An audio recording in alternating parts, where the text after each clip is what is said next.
All right, we have got to run through this breaking news story because it may be the most potent example yet of Trump and the people around him systematically dismantling the institutions that are supposed to keep the president in check by surgically purging the FBI agents who investigated Trump over the past few years.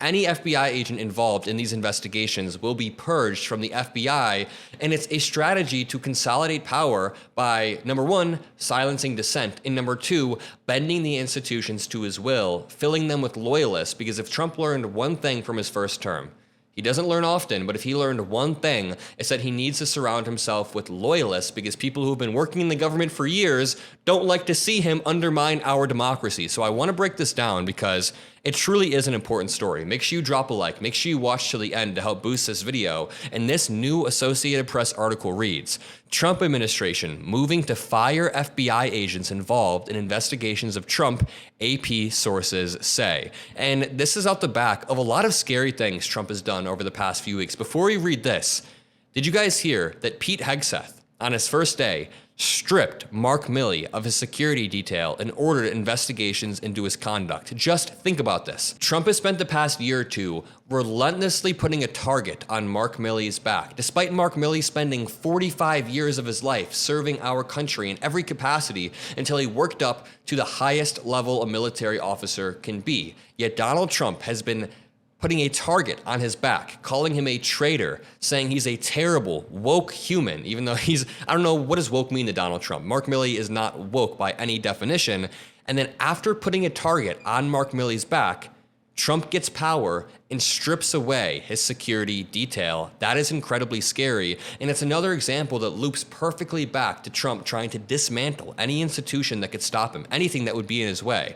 Defense Secretary Pete Hegseth immediately ordered the Pentagon's Inspector General to investigate the conduct, whatever that means, of retired Joint Chiefs Airman General Mark Milley. Or what about this one?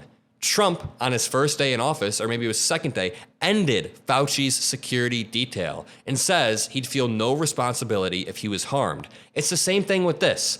Do you know how many times conservatives have put a target on Dr. Fauci's back, calling him a traitor, making up conspiracies about him starting COVID, and then Donald Trump, on his second day in office, has ended the federal security detail for Dr. Anthony Fauci, who is the infectious disease expert who advised him on the COVID-19 pandemic. And Fauci is the latest in a string of former Trump aides turned critics to see their federal protection canceled despite ongoing threats to their lives. Another one is Pompeo. Trump revoked Pompeo's security detail despite threats from Iran. So just think about this. President Biden kept the security details for people in the Trump administration because Biden's a normal effing human being. And he was like, yo, these people have a target on their back, not only from MAGA, not only from Trump loyalists, but also other countries want to assassinate people like Pompeo for one reason or another. And Trump decides to remove their federal security details. Now, I want to go back to this FBI story, but I just want to say, when Biden pardoned people like Liz Cheney, I am now increasingly thinking that was a good move. I mean, I understood the move on the day of, but people like Adam Kinzinger were coming out and saying, hey, I don't want to be pardoned because that implies that I did something wrong. But now I think everyone should have been pardoned because, number one, it's not even the idea that Trump is going to throw Liz Cheney in jail unilaterally. It's that Trump would ruin Liz Cheney's life through endless investigations that cost a lot of money, cost a lot of time, and dig into every corner of these people's lives. So when it comes to the security detail, Dr. Fauci is now going to have to spend hundreds of thousands of dollars out of his own pocket to protect himself, protect his family, protect the people that he cares about. And that is part of Trump trying to systematically ruin these people's lives, even if Trump himself is not like calling a hit on Dr. Fauci, he's inadvertently doing so by publicly saying, hey, Dr. Fauci's security detail is now gone. And even if Dr. Fauci remains safe, even if he has 5 security guards surrounding him at all times, that's going to get so expensive that it could cripple other facets of Dr. Fauci's life. But let's talk about the mass firing of FBI agents, because this is not about reforming the agency. This is not about restoring America. That's what Trump's trying to claim. It is not about that. It is about vengeance. These agents worked on investigations into Trump's efforts to overturn the 2020 election, his mishandling of classified documents, and a few other things. And in any functioning democracy, law enforcement, that is how it's supposed to work in the US, law enforcement should work independently of the executive branch, but Trump has made it clear that he sees the FBI not as an institution meant to uphold the rule of law, but as an obstacle to be eliminated. And part of eliminating this obstacle is Kash Patel. We'll talk about that in a second. Let's read the facts from this article.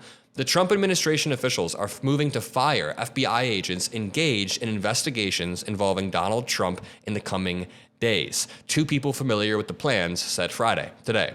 It was not clear how many agents might be affected, though scores of investigators were involved in various inquiries touching Trump. Officials acting at the direction of the administration have been working to identify individual employees who participated in politically sensitive investigations for possible termination, said the people who insisted on anonymity.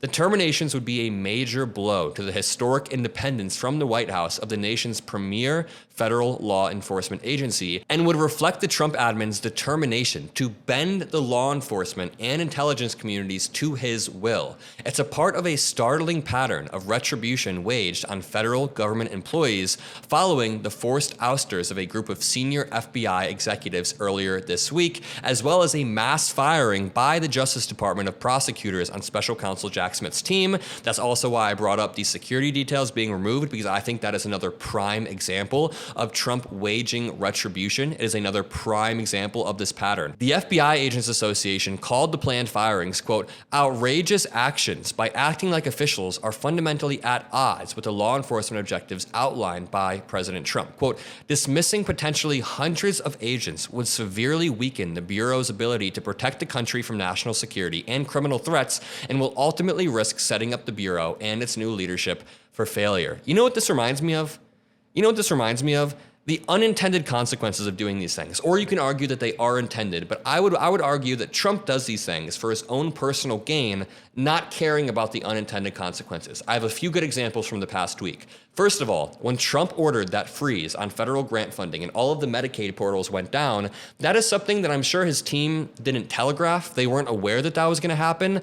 But it happened due to the consequences of Trump's reckless actions and the fact that the people around him are bringing a wrecking ball to our institutions. Or a better example, when Trump fired the head of the TSA, he fired over 100 FAA employees, and he started to strip away and just nuke the agencies that are supposed to keep airline travel safe.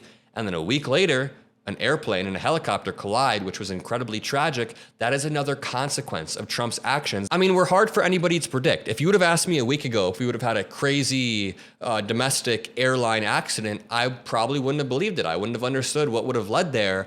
But you can actually draw a direct line between Trump's actions, whether it's freezing Medicaid or the plane crash. His actions have consequences, but he doesn't seem to care as long as it benefits himself.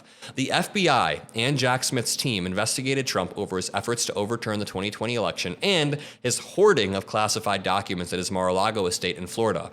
Both of those cases resulted in indictments that were withdrawn after Trump's November presidential win because of long-standing Justice Department policy prohibiting the federal prosecution of a sitting president. The Justice Department also brought charges against more than 1,500 Trump supporters who participated in the J6 riot at the Capitol, and Trump on his first day granted clemency to all of them, including the ones convicted of violent crimes, and many of them have ended up back in jail or dead or are caught up on weapons charges. I mean, these people are criminals.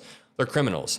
So, a Justice Department spokesperson declined to comment, and an FBI spokesperson did not immediately respond to a request seeking comment. The firings would be done over the will of the acting FBI director, Brandon Driscoll, who has indicated that he objects to the idea, but what happens when he is no longer the acting FBI director? So the point is, the broader point that I've touched on a few times is, we are now witnessing the erosion of every democratic norm that is supposed to protect the rule of law, because if one person hates the rule of law, it is Donald Trump. So now he's retaliating. He's retaliating against Mark Milley, Dr. Fauci, Pompeo, the FBI agents. I could continue to list this on, but we only have so much time in one video. And I just want to end this off by saying the threat is no longer hypothetical. The consequences of Trump's power grabs are unfolding in real time, and they demand our full attention. So if you guys are feeling worried or helpless, don't. We will get through this together. I will work every day to keep you guys informed. I love every single one of you who watches my videos, and I hope you have a great rest of your day. Peace out, and I'll see you in the next one.